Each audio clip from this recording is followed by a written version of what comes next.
A very good evening to you tuned into UBC TV. Warmly welcome to News Tonight. It's me, Micheal Lukomwa, with Elizabeth Nakakoni, the lady in the sign language corner, and we'll go straight to what we have for you this evening. President Yoweri Kaguta Museveni said bringing together telecommunication and ICT regulators, policymakers and industry stakeholders in a significant milestone for Uganda as it underscores the country's position as a leader in the ICT sector within the region. This was contained in a speech delivered by the Vice President, retired Major Jessica Alupo, at the 4-day International Telecommunication Union Symposium, where the President urged the regulators to promote a regulatory environment that prioritizes innovation, safety, privacy, and the rights of digital technology users. The 4-day meeting, being hosted for the first time in Eastern Africa at Speak Resort Munyonyo, Kampala, is on the theme Regulation for Impact. Uganda's Vice President Jessica Alupo, representing the President, graced the event. Vice President Alupo emphasized Uganda's significant progress in telecommunications. Artificial intelligence, robotics, climate, and digital financial services. These are very important topics with far-reaching implications for the development of ICT sector in Uganda and indeed all other countries. It has been reported that only 17% of the Sustainable Development Goals are on track, and emphasis has been put on the critical role of ICT in driving progress. And the question is we have to answer is how do we use ICT to create employment opportunities for our young people? How do we ensure that ICT drives the economy? As prices go down, usage goes up, and tax revenue goes even higher. The question really here, the constraint, the binding constraint is on affordability, because when you look at Uganda, we even fall below the sub-Saharan average, what we call the average revenue per user. The importance of strong regulatory frameworks in fostering sustainable digital transformation was underscored, emphasizing that regulation must maximize ICT benefits while minimizing risks in the rapid era of artificial intelligence.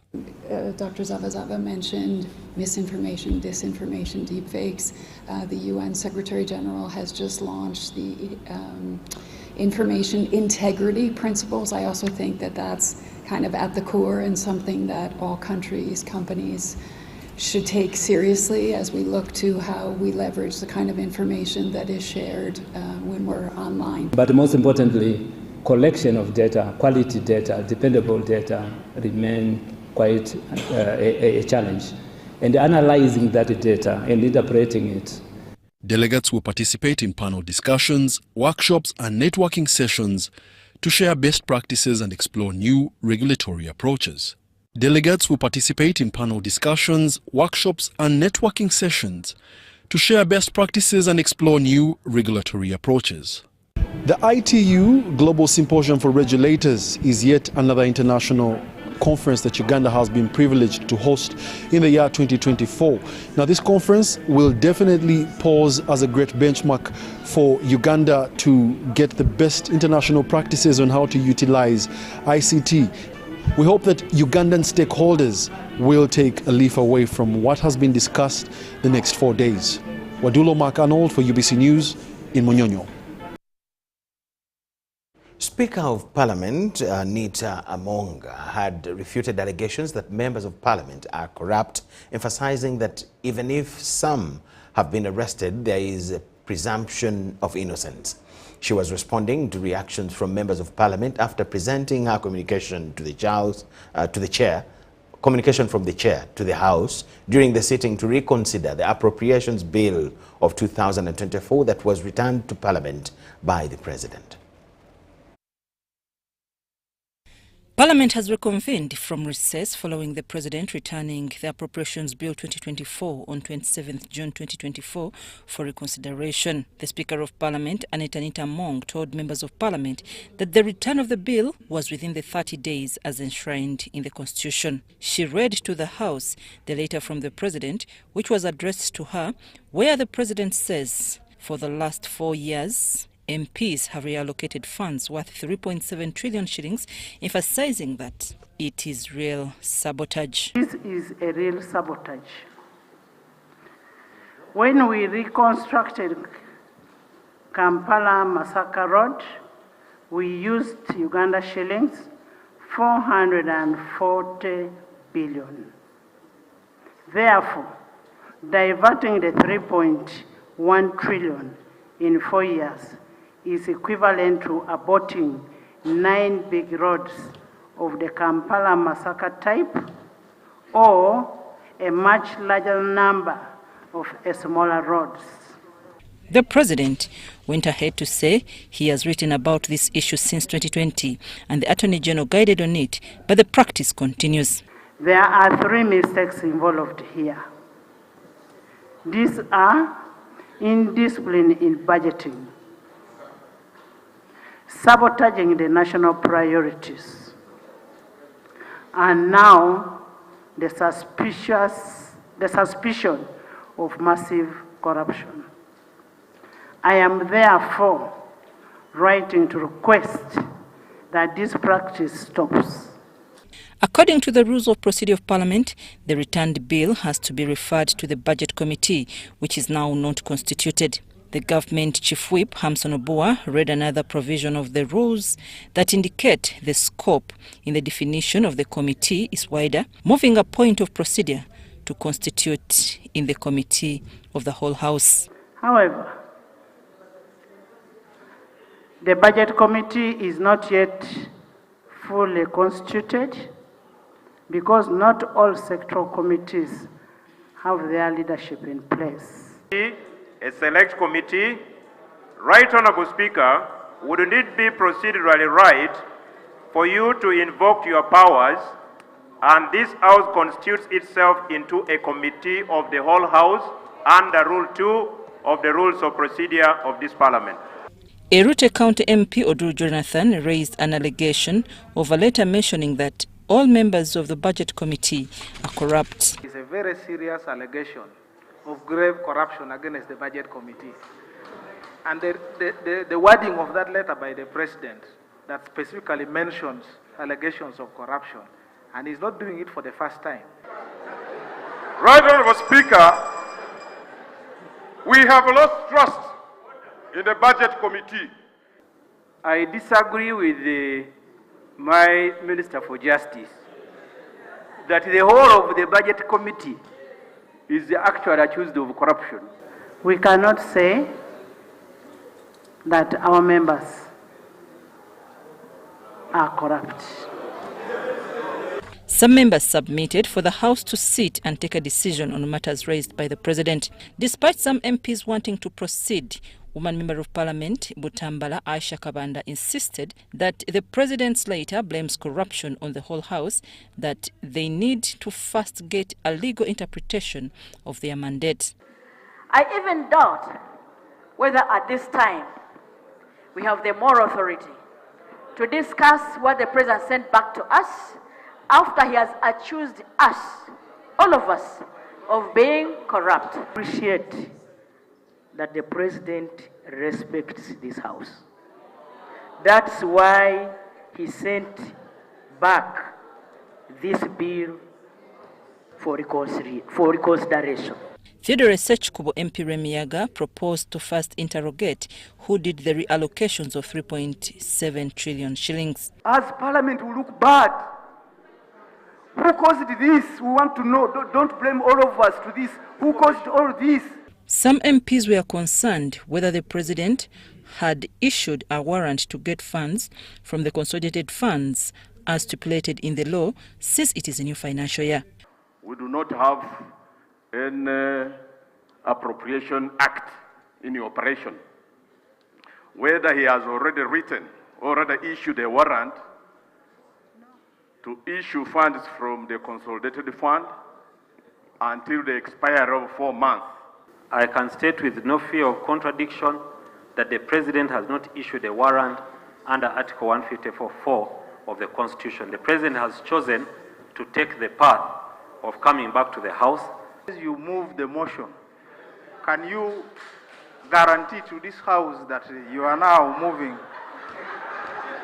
after consulting the executive, and what you are going to speak here represents the position of the executive. The motion which the Minister of Finance is going to present is a motion that is coming to this House in full view of the knowledge and also the satisfaction of His Excellency the President.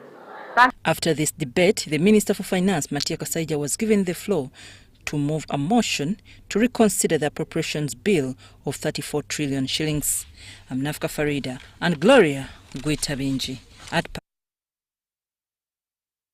2 vessels carrying oil imported by Uganda will dock at Mombasa port in Kenya this week. The first vessel carrying 58,000 metric tons of petrol will dock at Mombasa port on Wednesday, while the second vessel carrying 65,000 metric tons of diesel will dock on Thursday.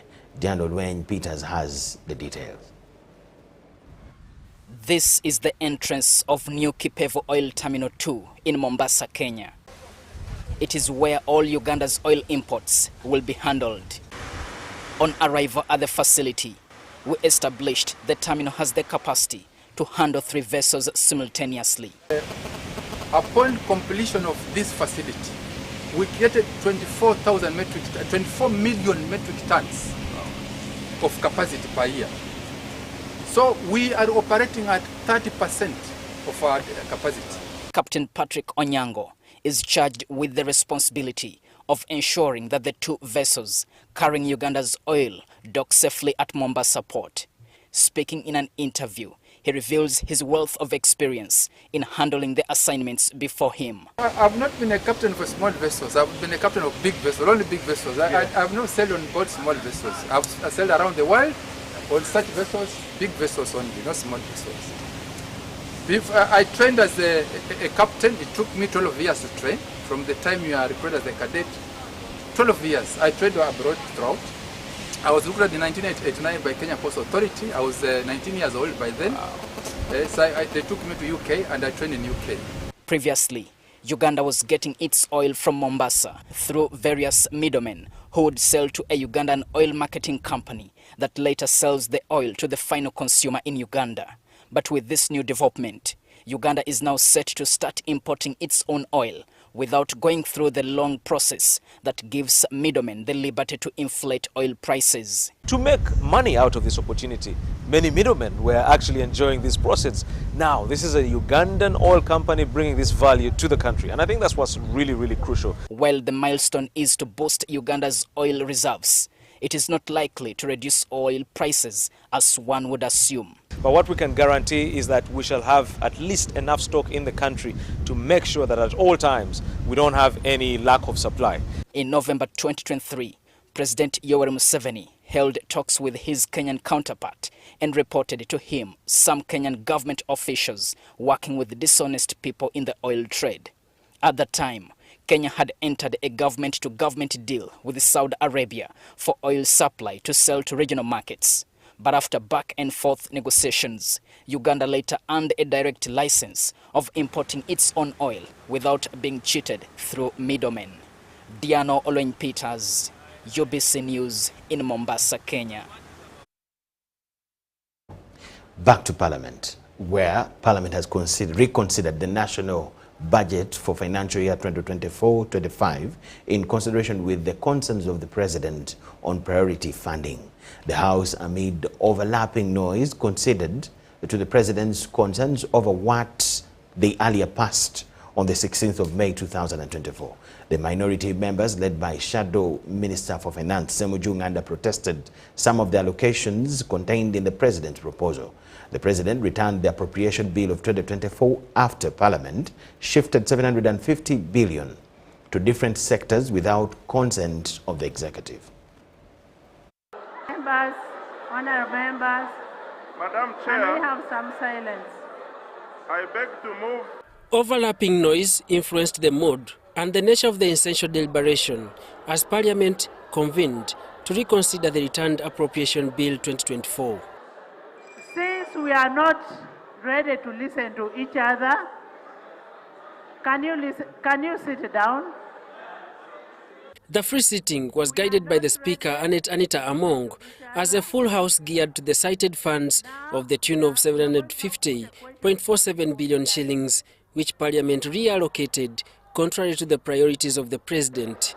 The President cites that in the last 4 years, Parliament has sabotaged government obligations. Is that the matter before us is for all of us, because all of us are members of Parliament. In the case that a bill is before the House, the Speaker refers to the Budget Committee, but since the sectorial committees are under redesignation, the Budget Committee is not fully composed, and the House accepted a prayer by the Government Chief Whip Hamson Obua to have the budget handled by the Committee of the Whole House. So what we are doing now is as if the Budget Committee, in quotes, is sitting to receive from the Minister detailed justification, and then thereafter by the Speaker. Yes, chaired by the Speaker and report. So who is the the chair now? Yes, the Speaker is the chair. So Minister of Finance, Matia Kasaija, moved the motion despite failing to provide its explanation. But the House did not allow the matter to be debated. We were moving very well, and the Minister of Finance was reading specifics. I want to pray that we allow the Minister to read the specifics. We want to know where are the problems. Kachumbala County MP, also the then chairperson of the Budget Committee, Patrick Isiaji, chipped in to clean the hands of the Budget Committee on allegations that the report was influenced by corruption. I wanted you, Right Honorable Speaker, to allow the Attorney General to come here and articulate Article 93 of our Constitution. What does it say? Okay. So colleagues, we must all move in unison. If you have issues that you want to take to your constituents, why don't we really harmonize? The Minister of State for Finance, General Duties, Henry Musasizi, presented to the House the areas of dissent where the government initially prioritized funding that Parliament ignored. These included, among others, 20 billion meant for agricultural credit facility, 6.8 billion from Namamve thermal power plant, and 15 billion boosts for rural electrification process. Under Ministry of ICT and National Guidance, on a project called System, under recurrent, 5 billion was taken away, and these are funds for development, upgrade, and maintenance of government systems, including business registration. The MPs wanted to understand where the Budget Committee transferred the allocations that irritated the President. I think when the budget is brought here, it is sent to the committees for scrutiny. And it calls for our input as members of Parliament. Information. Because we represent the people. But now if they are going to refuse what we have put as our input, why doesn't Cabinet then read the budget without taking us into committees? Because we put a lot of effort and energy in this. Minister of Karamoja Affairs, 80 billion. For iron sheets, maize seed, ox plows, oxygen, oxen. Sorry, I beg you. Oxen. Amidst noise during the presentations, MPs still anxiously listened. The statement that has been given clears people that they have not stolen the money. That clears everybody that the money has not been stolen. It was allocated to different areas.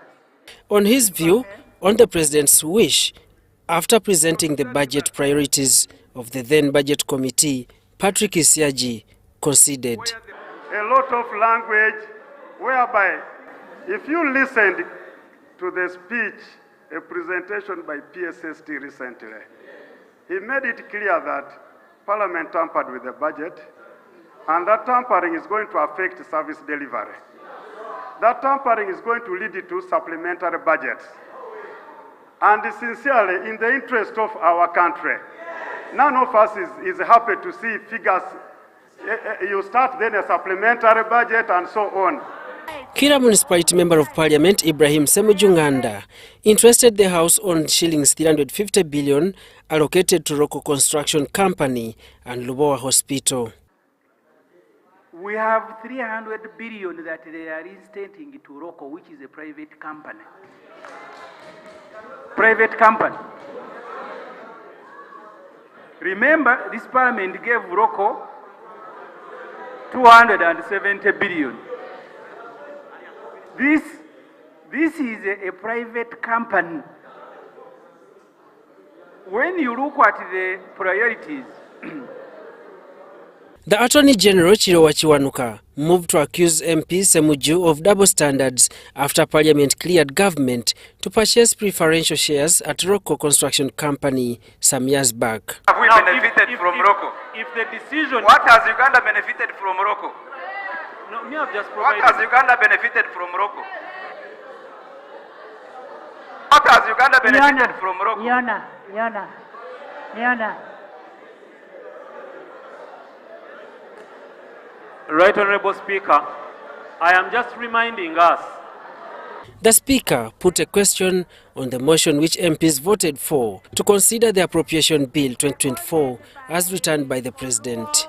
So procedure, the House will resupply the harmonized budgetary provisions. In the wee hours of the sitting, the House later supplied and passed the Appropriation Bill 2024 as returned by the President. Your attention. Daniel Mugoya, Gloria Gutabinji, UBC News. High Court Criminal Division will rule on allowing the prosecution amend charges in the murder case involving Molly Katanga, her two daughters, and others for Henry Katanga's death. In this case, prosecution wants court to allow them add all the four suspects, Martha Nkwanzi, Patricia Nkwanza, Otai Charles, and George Amanyire, on the charges of destroying valuable evidence and being accessories after the commission of murder. High Court Criminal Division in Kampala, presided over by Judge Isaac Mwata, has begun hearing of the murder case against Molly Katanga, widow of Henry Katanga, her daughters, a medical practitioner, and a Shamba boy Otai Charis. Molly Katanga, who appeared in court on crutches with the help of prison wardens, was the first to be read with a charge of murdering her husband Henry Katanga, to which she pleaded not guilty to. The murder, contrary to Section 188 and 189 of the Penal Code Act, Couple 120.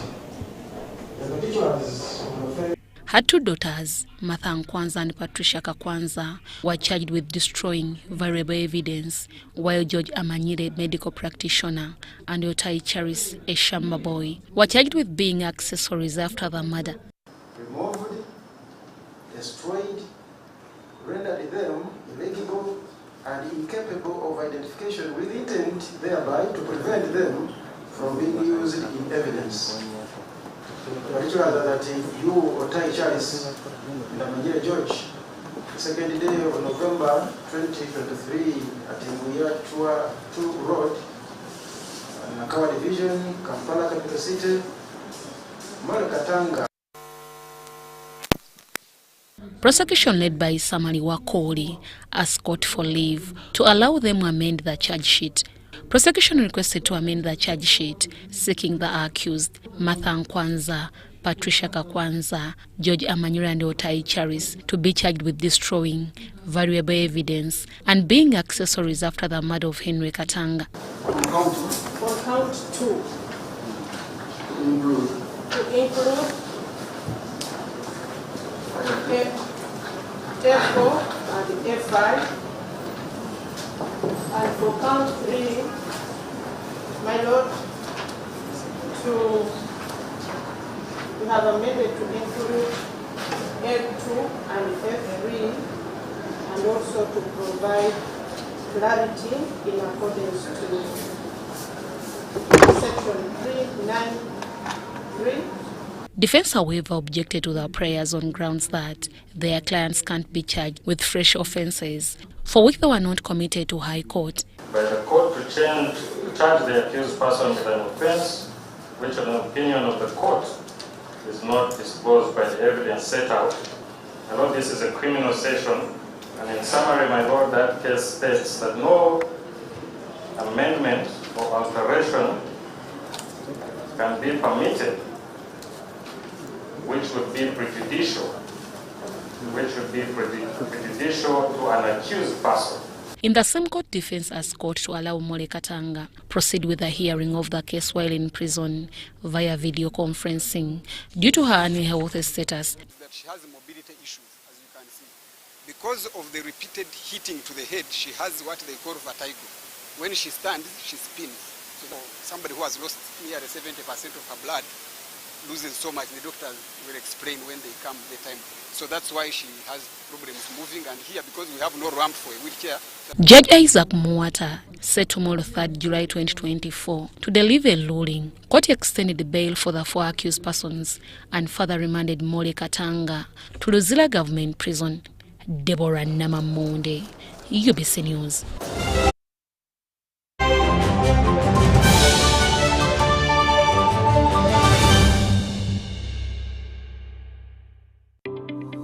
The Uganda National Oil Company, UNOC, is wholly owned by the government of Uganda and was established to safeguard and promote Uganda's commercial interests in the petroleum sector. UNOC has 2 subsidiaries, the Uganda Refinery Holding Company, URHC, which will hold a 40% stake in the 60,000 barrel per day refinery and manage the development of Kabalega Industrial Park, and the National Pipeline Company Limited, NPC, in charge of pipelines, storage, and downstream business ventures. This subsidiary holds 15% interest in the East African Crude Oil Pipeline, EACOP. EACOP is a 1,445-kilometer long pipeline that will transport crude oil through 10 districts in Uganda to the port of Tanga in Tanzania. UNOC is also actively engaged in crude oil exploration, development, and production activities, and its participation role includes a 15% stake in the Tilenga, Nwoya, and Bulisa, and Kingfisher development projects, Chikure. UNOC also holds the exploration license for Kasuruban Block in Hoima, Bulisa, and Masindi. UNOC currently owns and manages the Ginger Storage Terminal and will build a 320 million litre capacity terminal in MPG called the Kampala Storage Terminal. At UNOC,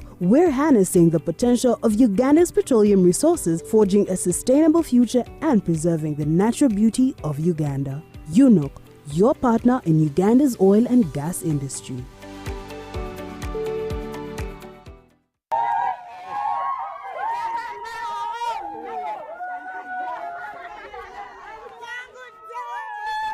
Amanya gange nze Namtebi Sharon nga nkolera wano wennyini Saka Kirombe oba Makindye.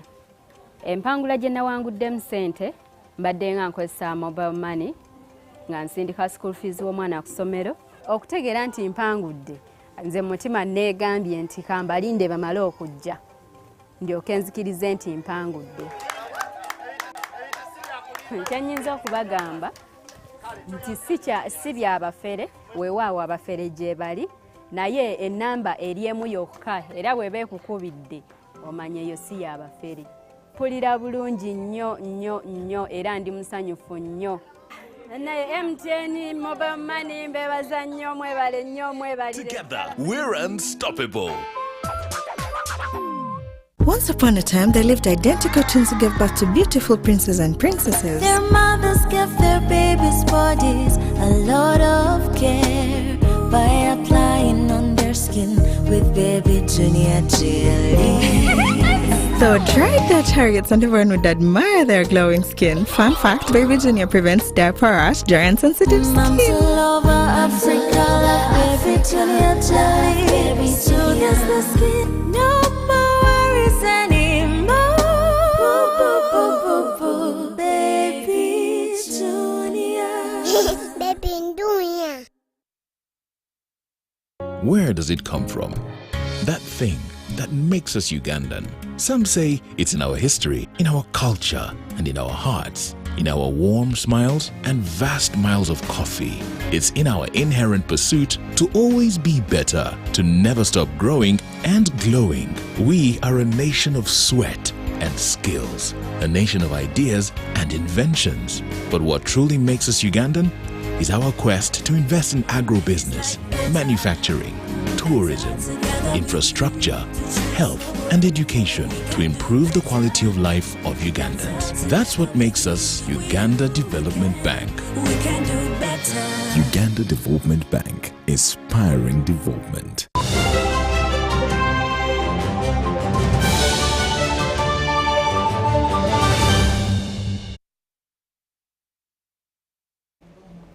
UBC News Tonight. Thank you so much for watching and welcome back from the break. The European Union will support Uganda's private sector development and promote sustainable and inclusive economic growth. The program officer at the European Union delegation to Uganda, Sofiane Damani, says that EU's commitment to supporting micro, small and medium-sized enterprises in Uganda. He was speaking during the Fintech MSME held in Kampala. The rise of digital money lending has revolutionized access to credit in Uganda, but it also poses significant risks, including money laundering and fraud. According to Doreen Rukandwa, director at Financial Technology Association of Uganda, regulation is crucial to addressing these challenges. Speaking at the Sustainable Businesses for Uganda platform in collaboration with the Financial Technology Association of Uganda, Fintech, Lukomwa emphasized the need for harmonization among regulators to prevent fraud and protect consumers. The reasons that these lenders, these digital lenders exist today is to solve a problem that customers all the way at the grassroots have. How they are going about that, those are different conversations in terms of the operations, and those are some of the things that we seek to redress by causing conversation amongst the different regulators and harmonizing a lot of those best practices for the fintechs and for the consumers that they serve. The Bank of Uganda has undertaken steps to curb unlicensed entities, but the lack of harmonization among regulators remains a hurdle. Things happen even elsewhere in these platforms, and I think we can only strengthen and ensure that borrowers are not intimidated, they are not abused, and the interest rates are not, very high, and all these terrible things that are happening should not be happening.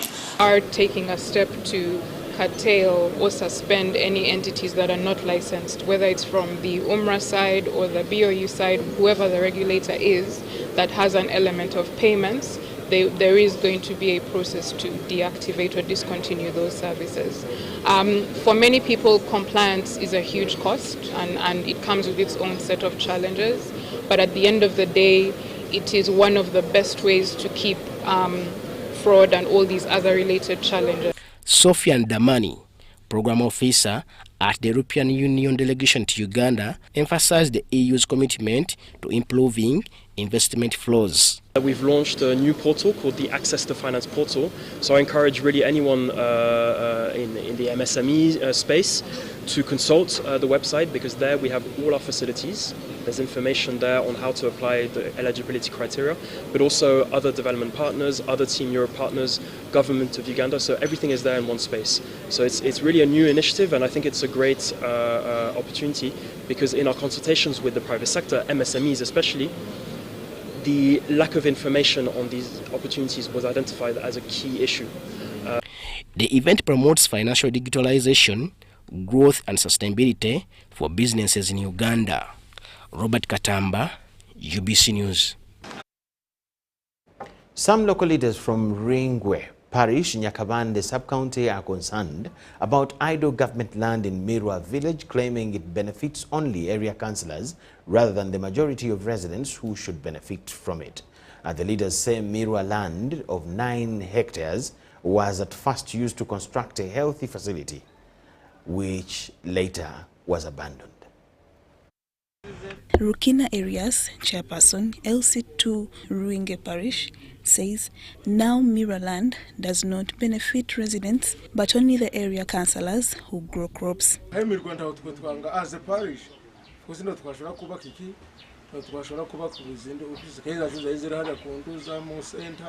LC1 chairperson of Gasaro and Butuga villages says there is a high population in this particular area which needs better social services. kandi indunguka twa twayibonye kugira ngo igwariro ryacu baryubake amashanyarazi igagezeyo. However, Kisoro District Chairperson Abel Bizimana cited issues surrounding this land and politically influenced by leaders in the area.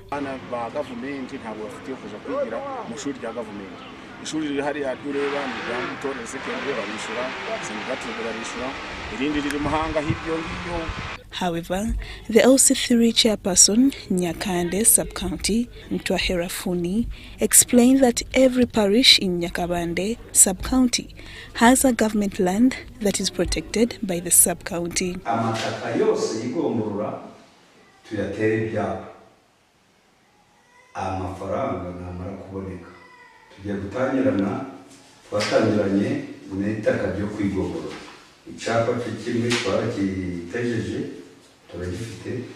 This follows MP James Nsabaturo and Nyakabande Sub-County Council resolved to construct a health center too at Ringe in Matinza, which site they claim too small for a health center too.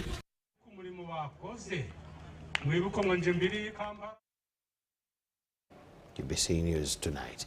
Uganda's education system faces a challenge. Only 40% of secondary-age students attend school.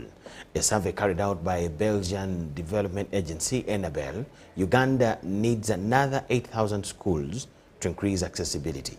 The Undersecretary at the Ministry of Education and Sports, Dr. Jen Egau Okou, says that efforts to transform Uganda's education environment is ongoing with a number of infrastructure in place.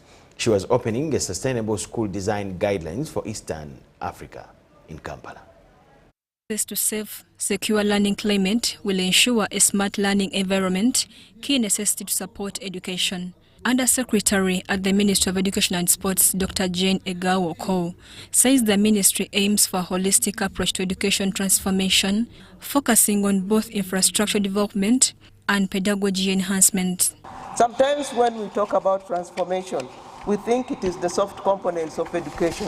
We think it is curriculum. We think it is the way we deliver the curriculum. We think it is the way we support the needy and all those. But we forget that the learning environment is critically important. However, the traditional infrastructures have remained static and not conducive.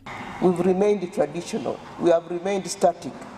It is imperative that we now move beyond the traditional designs and focus on creating learning environments that are safe, that are secure and adaptable to our changing climate and societal and educational needs.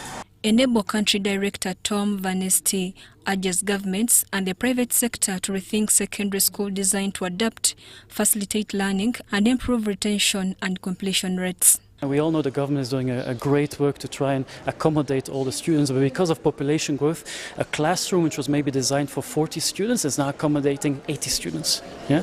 We also know that because of the sector has not been funded to the 15%, in Uganda it's around 8%, in Kenya it's 20%, a lot of the classrooms are in need of maintenance, new blackboards, new chairs, new tables, new painting. And we also know that one of the big shifts that's happening pedagogically is much more the use of digital. Yeah, projectors, computers, and a lot of that is not yet in place. Enable in Uganda, together with Construction Management Unit, CMU, of the Ministry of Education and Sports, and diverse stakeholders are meeting at Kampala International School to forge a way forward on what kind of school do we want as people of East Africa. All these initiatives will address the learning crisis and shift focus from teaching to learning. And if we were to build infrastructure that will allow them to learn, one, it has to be sufficient in terms of size. The size should be sufficient to take care of our big population that is in school. But two, it needs to have sufficient lighting, it should be firm, it should have sufficient lighting, it should be comfortable, children should be able to sit there and learn, instead of running around in the dust and coming through and they're sneezing and everything. The reflection shifts focus from the physical characteristics of classrooms, engage with students, teachers and the school community. The School Design Conference for East Africa is a platform to advance sustainable, inclusive school infrastructure. It fosters collaboration, shares best practices and catalyzes innovation to achieve equitable quality education for all learners. Mirina Mkose, Henry Muganga, UBC News. District Governor 9213 Uganda Anne Kutu has launched a new initiative for the Rotary Foundation TRF to encourage small donations from Rotarians using a mobile app. She announced this at the induction of the new president for the Rotary Club of Kampala South. Nkutu is focused on strengthening Rotary organizations and clubs in her district. Most of the time we are always looking out at communities and the work that we do. In this Rotary year, we are also going to focus a little bit on ourselves, strengthening our organization and strengthening our clubs. Because when we strengthen ourselves and we are very strong, then we are able to do even more impactful things in the community. In terms of the community, we'll continue with our usual projects. She is committed to basic education, economic and social empowerment, peace and conflict prevention, and integrating environmental and climate action.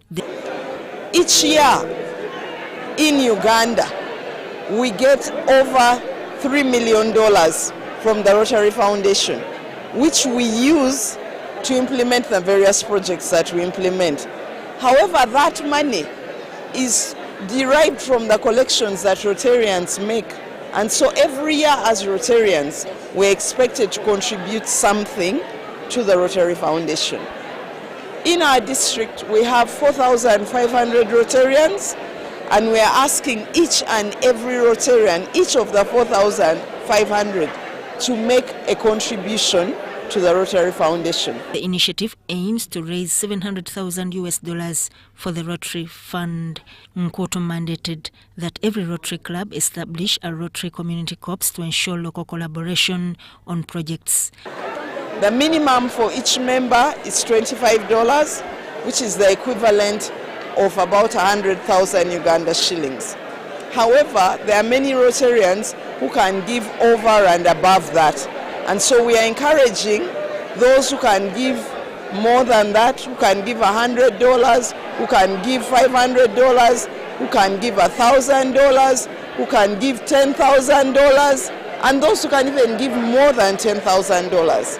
Samuel Sowagude, president of the Rotary Club of Kampala South, highlighted the club's achievements, including maternal health, refugee support, and dialysis services. About 3 important projects that we are pushing forward. One of them is to do with mothers that are giving birth. We have a project where we are supporting them to have a very good journey of giving birth. So we have equipment that has already been donated in about 5 health centers in Uganda. One of the health centers is in Busesa. Another one is in Kavale. We have another one in Bukalaji, in Gomba. We also have one in Mbale. The mobile app makes donations easier, encouraging all Rotarians to support the Rotary Fund. Sudat Kaye, UBC News. Now, Micheal University Business School Guild President Amanya Moses Kato has commended government for introducing the hands-on curriculum and patriotism training in primary and secondary schools. He says that the hands-on curriculum will help in curbing the problem of unemployment among the youth, hence advising government through the Ministry of Education and Sports to extend it to university. Most of the employment world, where we go, they will always ask you, do you have some experience, at least of 7 months, of 1 year, you understand? And if I had hands-on before, as I started my course from year 1 up to year 3, for my case, I find that I'm pursuing a bachelor's degree in international business, but I've not even gotten a chance to look at documents of customs and all that, you understand? That I'm just studying theory and I don't know what happens in the real world. So by the time I leave campus, you find that I've been too much into theory. They'll ask me for the experience, I will have nothing. So I really think it's a good move for the Ministry of Education to also integrate in the practical part of what we study. But it should also come to all institutions, to even us. Let us at least maybe after first year. Then second year, we begin hands-on. His Excellency the President has always emphasized patriotism because it's the key thing that will keep us driving, that will keep our nation on point. You understand? Because it begins alone with being patriotic. When you love your country, that's when you can do the job you're doing perfectly. Because the reason as to why you've seen corruption scandals here and there, people complain of stuff, is because some of them, they are not patriotic. They don't love their country. They don't love what they do. But patriotism is something that will make you love what you're doing. Let's say I'm done with my course and I'm going to the employment world.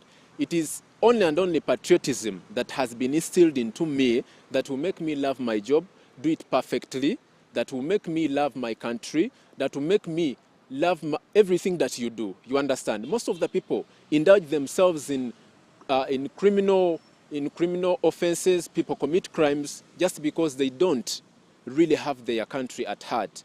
You find that somebody will allow to be bribed, not thinking about the aftermath, what comes after the bribe. You understand? Because most of the bribes come with negative results.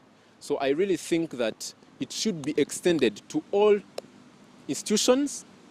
Let it be a subject as we study any other subject, so that it grows with us. From primary level, we go to secondary, we go to higher institutions of learning, university. By the time somebody goes to face the real world, is really patriotic, he loves his country, he loves his job, he knows his responsibility.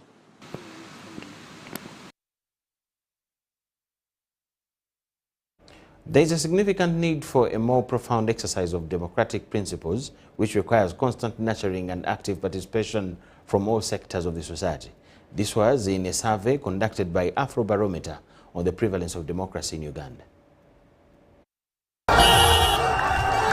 As Uganda moves towards the 2026 polls, political, cultural and religious leaders and various stakeholders need to embrace and exercise democracy in this multi-party democracy era.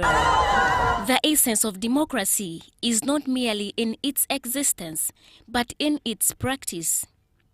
And this message has never been more patent.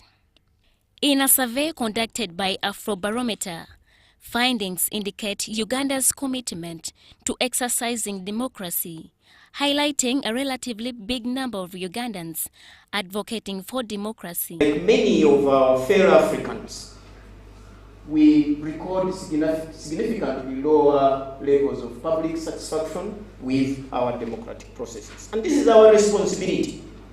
It is not anyone's job to enhance democracy in our communities. It's us, all of us, equally responsible. And in Uganda, we see an interesting trajectory in this demand for democracy. We tend to have high hopes and commitment to democracy when we are going into elections. The findings of this Afrobarometer is very good. It coincides with what is happening in Parliament. Where members of Parliament, instead of discussing a budget for the people, they go to discuss a budget for themselves. It is shown here in the survey. The loss of trust.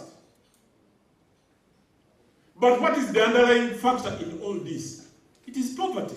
Relatedly, National Resistance Movement's Secretary General Emmanuel Dombo underscores the need for collective effort in establishing a solid foundation for democracy, highlighting the relevancy of understanding democratic principles. We must define our fundamentals and get them right. And know that, like, you go on a dissection table and you cannot lie before any doctor that the raw matters of the country cannot be just trusted to anybody. But how do you find out that anybody if the fundamentals are not defined properly? Because of lack of trust, political culture, we are in a country where we don't have a culture of accepting defeat. Activists also think Ugandans should be granted liberty to express their views regardless of their political affiliations. Is that people start thinking of talking, one, when we are going towards elections, And it's no wonder that even the research shows that people now start getting very active in terms of demand for democracy towards an election. The perpetrators of issues that require a national consensus are still active in spaces that have the levers of power. You do not expect somebody who was a perpetrator of a crime or something that has hurt people from a certain part of the country to be in a space that influences things to actually give a go-ahead. Democracy has principles like multi-party democracy. Do we see it flourish in Uganda? The right to recall should be reinstated in our constitution, and our citizens should learn to vote some of these people out. Irene Faith Nantongo, Mary Namokose, UBC News. We thank you so much for watching, but before we take a short break, we apologize for that mistake. The Honorable Lumala Dombo is the Director for Communications at the NRM Secretariat. The Secretary General is actually the Right Honorable Richard Todong. So we needed to make that correction. It was just a slight mistake. Thank you so much for watching. Let's take a short break.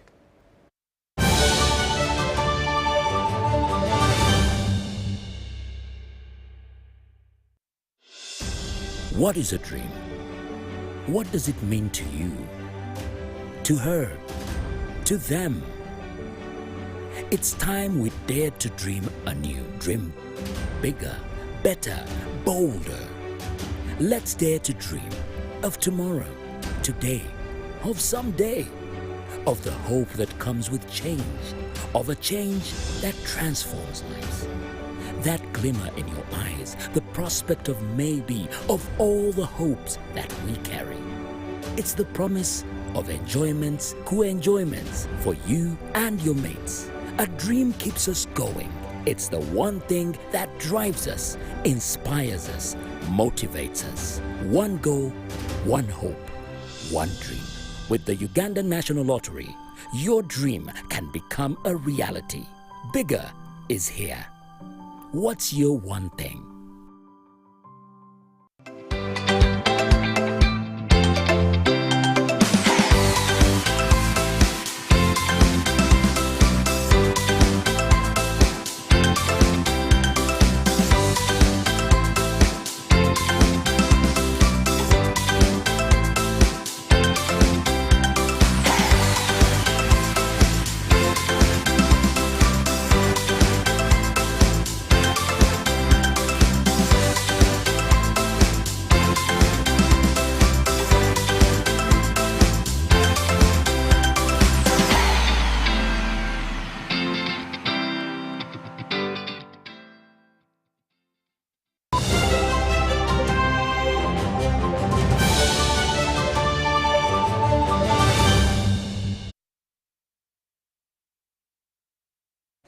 We thank you so much for watching. It's UBC News Tonight.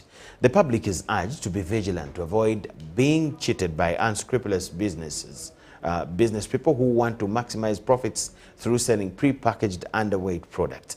Although UNBS conducts periodic inspections, the standards admit that it has no capacity to deal with the vice alone. Kampala Capital City Traders Association and the Uganda National Bureau of Standards plan to strengthen through collaboration and coordination to deal with unscrupulous businessmen who are tampering with the quality and quantity of products manufactured within the country. And as Kasita, we decided to set up a special department to coordinate with National Bureau of Standards and to make sure that cheating can be fought together. You know, strengthening our partnership.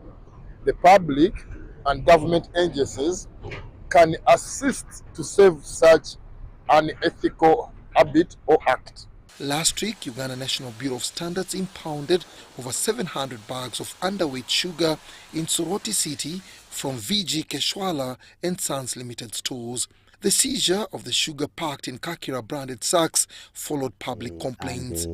Originally, we had thought that the company which was appearing on the labels was actually responsible for the shortages, but investigations are soon revealing that this vice was actually perpetrated by the drivers. Kasita is also advocating for a fair trading environment to tackle challenges facing the business community. The cost of doing business.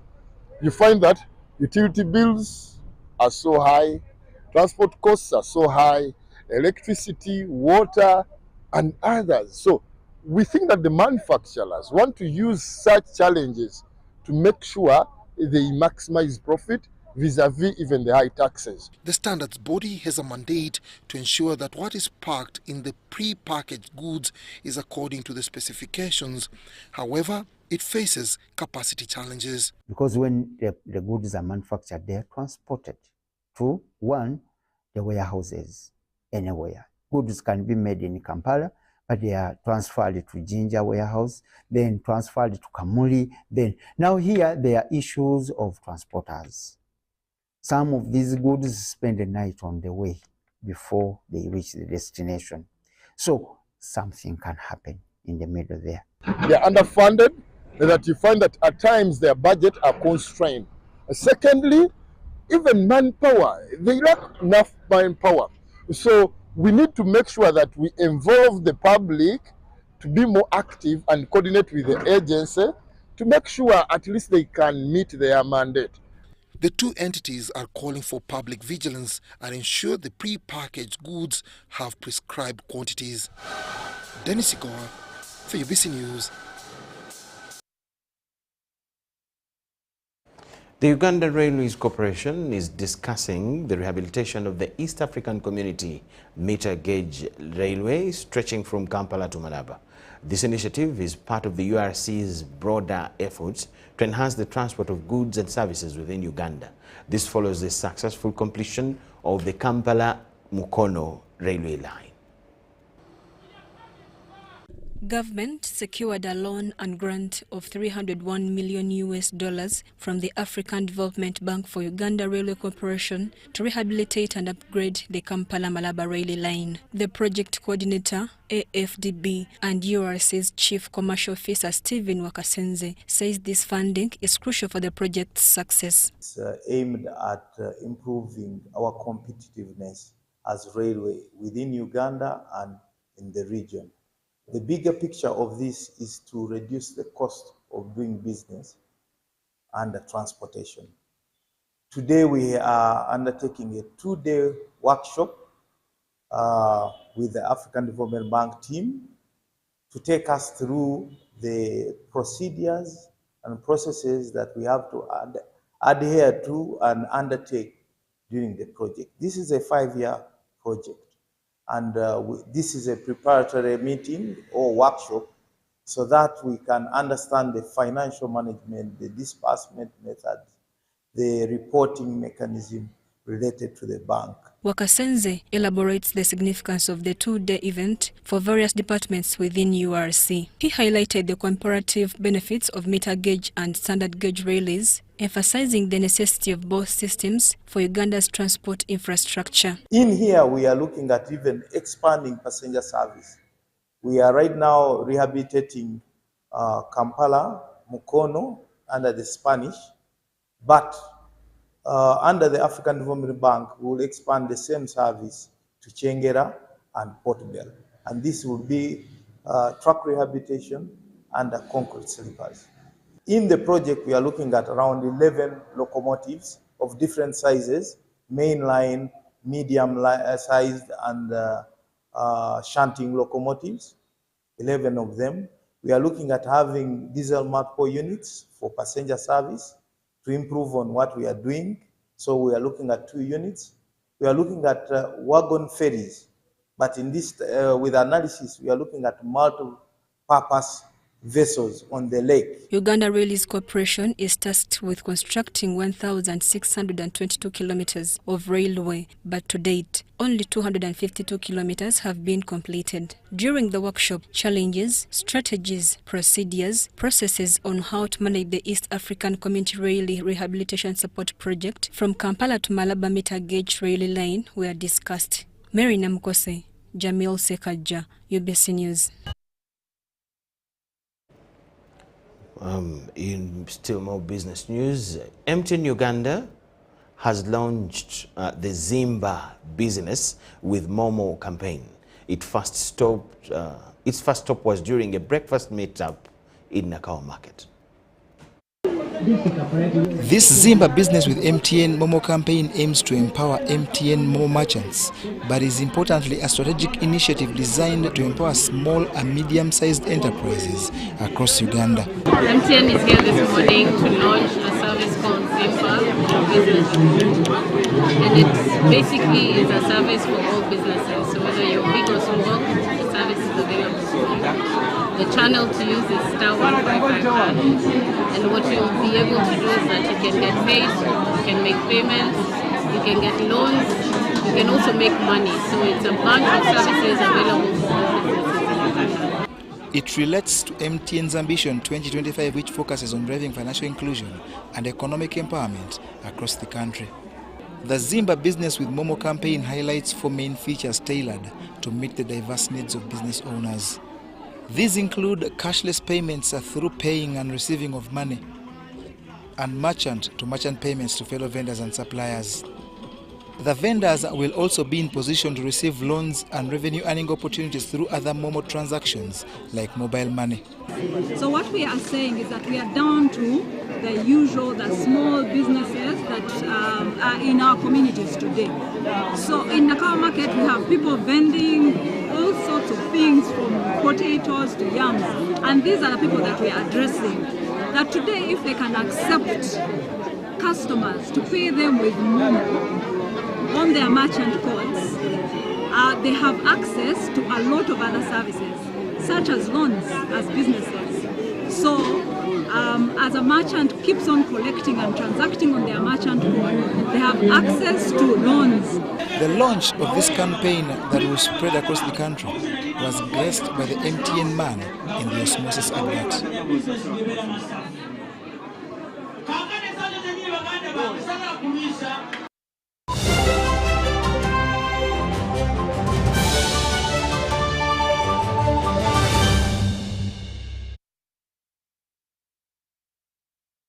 The Real Star Sports Agency has rewarded long-serving educationist and sports philanthropist Godfrey Mbalire for his work towards sports growth in Uganda. This was during the Fortbet Real Stars monthly award ceremony for excellent performers of June. Lazio Restaurant in Kampala, a Kampala capital city suburb, has hosted the Fortbet Real Star Awards for the month of June. The occasion was colored by a legendary award to Godfrey Mbalire for service towards sports. I have been helping Saza by Saza, not only single, not only would do, but I have been helping other Masaza so that we can get something good from them, especially those weak ones. Godfrey Mbalire, the former head of Singo County, has served several roles, but is monumental in getting the Masaza Uganda football tournament where it is now. We decided to go with former Mukwenda, Mr. Godfrey, to give him, to recognize him, to acknowledge him as one of the people who have made this Masaza tournament to be this way. Yeah. Remember, he started as a treasurer for Singo. Before even being a Mukwenda, he was the treasurer of Singo. Then after, he was appointed by Samusajja Kabaka to be the Mukwenda of Singo, meaning Omusajja Atwala Esaza lye Singo. From there, he became the chairman of the Masaza Organizing Committee. For the Sports Monthly Award for June, former Uganda Cricket Cranes captain Brian Masaba and professional boxer Joshua Nyanzi were decorated for excellence. In Uganda, not a lot of sportsmen are recognized for their achievements, so you guys are doing a great job, and I want to say thank you very much for doing this. And as a sportsman, we appreciate a lot, and long may it continue. These awards have since 2018 been a mainstay and are secured in partnership with Fortibet and Jude Color Solutions.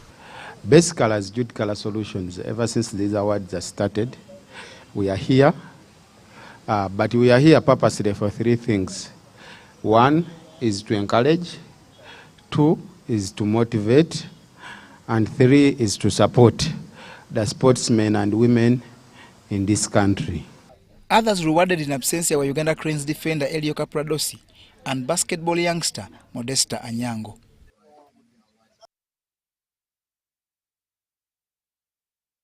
The Corporate Sports Network, which is the body tasked with organizing corporate companies into sports competition, has hosted its June outing.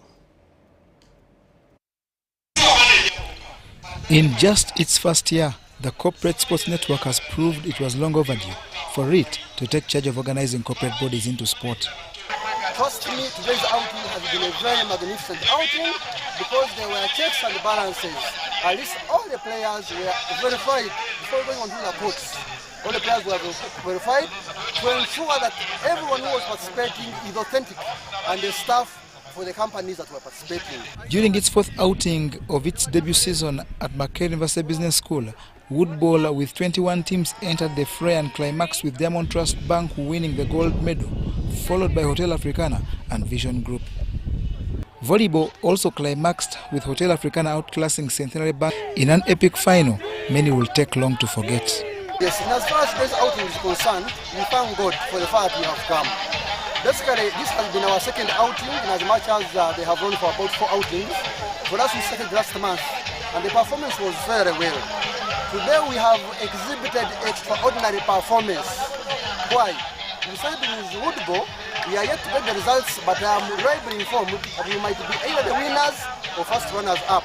And most of the companies that we compete with on the overall trophy have not done well. When it comes to basketball, we have been able to qualify for quarterfinals. Volleyball, which has just been finalized, we have been able to claim our championship position. Housing Finance Bank edged Uganda Revenue Authority to finish third in the volleyball contest that attracted 22 teams. Football, in which 35 teams are entered, also witnessed action. Uganda Revenue Authority beat Uganda Red Cross Society 3-0. Vision Group outclassed Graphic Systems 2-0, while Roofings got a 1-0 victory over I&M Bank. As it stands, Uganda Revenue Authority lead the standings with 41 points, followed by Tropical Bank and Quality Chemicals Limited, which are joint second on 38.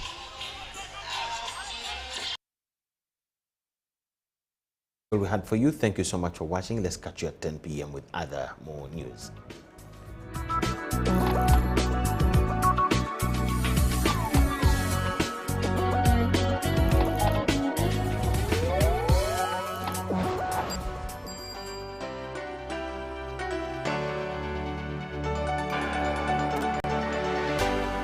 UBC, inspiring Uganda.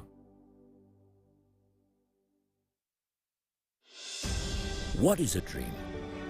What does it mean to you? To her? To them? It's time we dare to dream anew. Dream bigger, better, bolder. Let's dare to dream of tomorrow, today, of someday, of the hope that comes with change, of a change that transforms lives. That glimmer in your eyes, the prospect of maybe, of all the hopes that we carry. It's the promise of enjoyments, co-enjoyments for you and your mates. A dream keeps us going. It's the one thing that drives us, inspires us, motivates us. One goal, one hope, one dream.